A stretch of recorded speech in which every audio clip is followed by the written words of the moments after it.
पर्यावरणपूरक गणेश मूर्तींची यंदा सक्ती नको, सार्वजनिक गणेशोत्सव मंडळांनी आता मुंबई पालिकेला ही विनंती केल्याचं पाहायला मिळतंय। पर्यावरणपूरक गणेश मूर्तींसाठी यंदा मुंबई महापालिका आग्रही दिसते। प्रदूषण नियंत्रण मंडळाच्या मार्गदर्शक तत्वांचं पालन करण्याचं मुंबई पालिकेचं आता धोरण दिसतंय। तर पर्यावरणपूरक गणेश मूर्तींची यंदा सक्ती नको, सार्वजनिक गणेशोत्सव मंडळानं आता मुंबई पालिकेला ही विनंती केल्याचं पाहायला मिळतंय।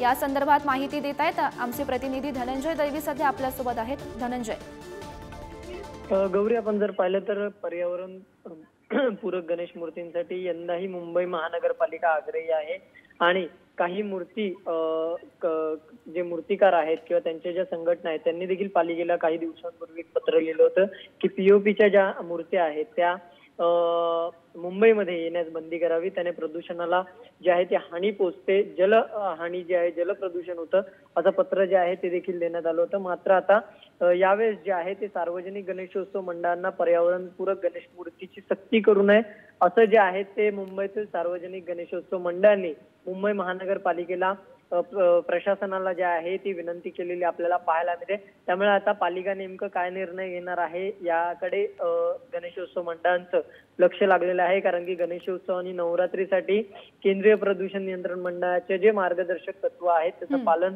मुंबई महापालिकेचं धोरण आहे आणि यातूनच घरगुती असतील किंवा सार्वजनिक गणेश मूर्ती असतील त्या पीओपीच्या गणेश मूर्तींना सरसकट बंदी घालण्यात येणार असल्याचं जे आहे ते म्हणण्यात येत होतं कोर्टाचेही। तसंच आपण पाहिलं तर आदेश आपल्याला पाहायला मिळाले की त्याने जलप्रदूषण आणि प्रदूषणाला हानी पोहोचते, त्यामुळे पीओपीच्या मूर्त्या ज्या आहेत त्या बंदी करा। मात्र त्याला पर्यायी व्यवस्था नसल्यामुळे गेल्या वर्षी देखील या मूर्तींना परवानगी देण्यात आली होती। त्यामुळे यंदाही या पर्यावरण कशा प्रकारे या मागणीकडे बघितलं जातं हे पाहणं सुद्धा महत्त्वाचं ठरणार आहे। धनंजय, धन्यवाद दिलेल्या सविस्तर माहितीसाठी।